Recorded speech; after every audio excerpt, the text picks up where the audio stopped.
Hi, Ben and Nathan. I recently quit a 2-year master's in rhetorical communication halfway through after realizing that becoming a communications professor wasn't for me. Excuse me, I got a frog in my throat. This summer, one of my professors let me know that I could earn a graduate certificate in rhetorical leadership by completing one more class, which is offered in the spring of 2021. Should I take this class and earn the certificate before applying to law school? What the heck is rhetorical leadership? Dude, schools these days have no shame whatsoever. I mean, they're just... Anyone who uses the word rhetorical, by the way, I'm really sorry. I just hate that word. It's like, what does it mean? It means words. Like, seriously. Yeah, if I use it, I don't think, well, I mean, in the context of a rhetorical question, maybe. Sure. You could use rhetorical question or like accusing something of being rhetoric, but that's this negative connotation, right? Like, I Right. don't know, an MA in rhetorical communication? What? I'm surprised that an MA is enough to make you a communications professor in the first place. I would imagine that you would need a PhD. But okay, so now this question is just,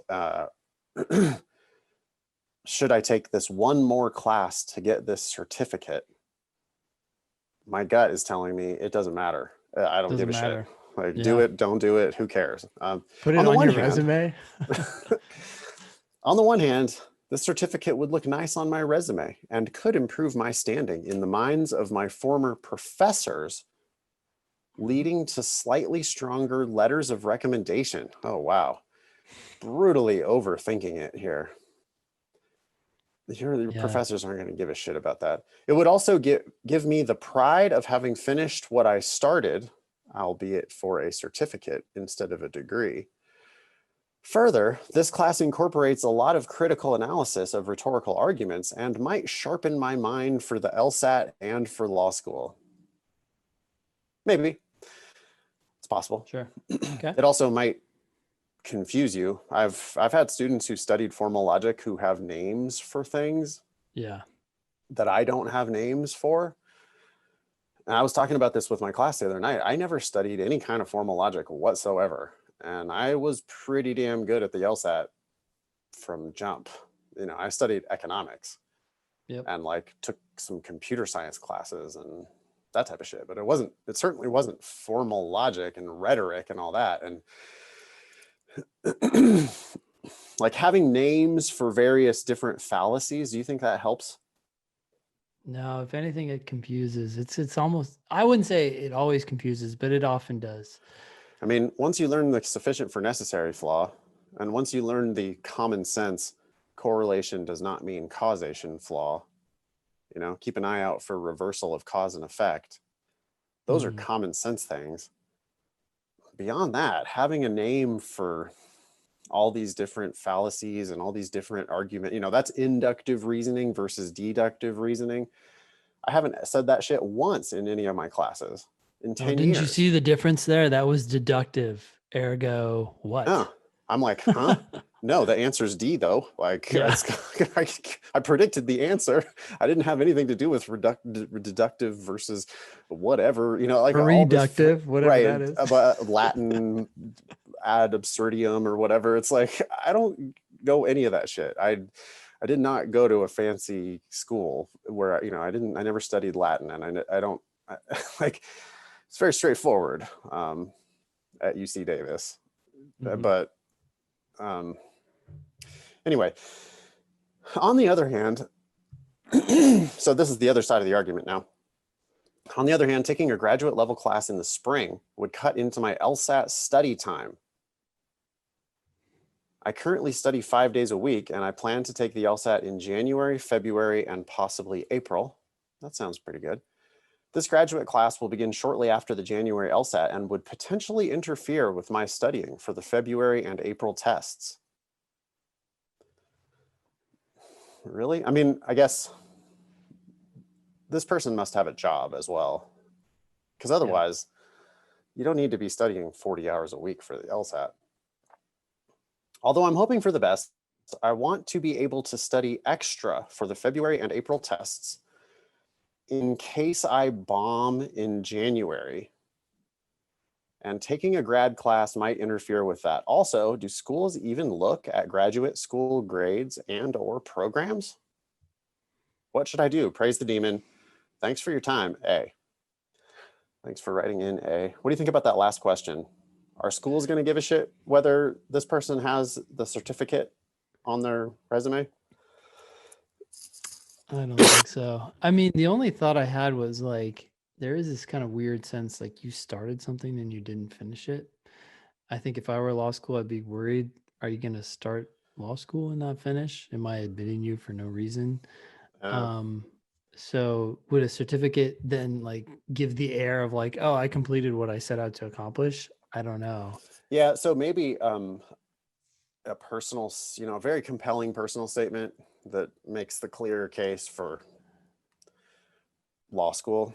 Maybe that A needs to tell the story of how he or she went from this MA in rhetorical communication, how they realized that like, oh, actually JD is the thing for me. That might matter. I don't think schools give a shit about your graduate school grades because most graduate school programs are money grabs by the school and they just give everybody A's in every class.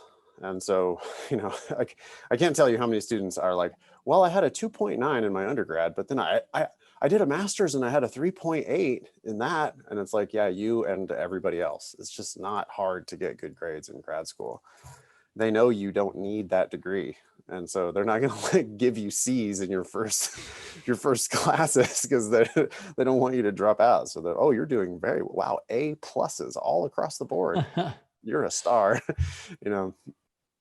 I feel like if A is not working, A should take this class. I agree. A is doing too much LSAT, too much thinking about nuance that doesn't matter. The slightly stronger letters of recommendation, they're either going to be good or they're going to be bad. No one's going to care much more than that.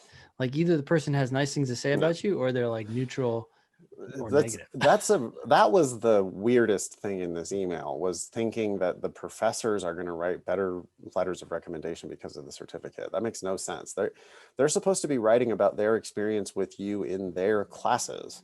They're not supposed to be looking at your resume and like, oh, and yeah, she did such a great job at the ice cream parlor that I see that she worked at because I have her resume in my hand. I mean, that doesn't, what? Yeah. What's that have to do with anything? But yeah, I mean, finish it up because it's just one more class. How hard could it possibly be? It's funny, the graduate, on the other hand, taking a graduate level class in the spring would cut into my LSAT study time. It's like law school is 3 graduate degrees, but yeah. Do you know how hard any of those classes were? Not at all. They're the same. They're the same as undergrad, honestly. Well, easier than undergrad. Really. Because there's not this grading pressure. Yeah. Shout out to UC Davis, man. UC Davis is not a like highfalutin place. I was there the other day. I just happened to be passing through town. I went for a walk out in the UC Davis Arboretum with my buddy Andy and his kids. And it's a beautiful spot. If you're ever passing through Central Valley, California, it's basically the only good place in the Central Valley of California is Davis. And the University of California at Davis is like, kind of like Star Trek. It has that like living in the future type of a thing. It's like a really, really nice town, really nice campus. And those classes had some rigor. I mean, like it was possible to fail those classes. And it was not possible to fail my graduate classes. None of them. You could not, if you showed up and took the final exam, you were not failing. And at Davis, you could fail. Davis, they were like, oh, we have a curve and you are significantly behind the curve and you get an F. That doesn't happen in graduate school, really. So finishing up this one last class, get the certificate, by all means, maybe you learned something, but I don't think it's going to like make you better at the LSAT. And I definitely don't think it's the professors are going to give any shit for your letters of recommendation. I don't think the law schools are looking at your undergraduate GPA and your LSAT score first. Then they're looking at your personal statement. I don't think, maybe the certificate helps with the personal statement. Or as you were saying, Ben, makes it so that they don't have to quite explain why they didn't finish the program. It's just like, oh yeah, I did a certificate program. Mm-hmm. Rather than, oh yeah, here's some transcripts of some random classes I took. But even that's not that bad, is it? Like, surely taking classes can't be bad. Yeah. Yeah, I think, thanks for writing in, A. I do think you're overthinking it a little bit.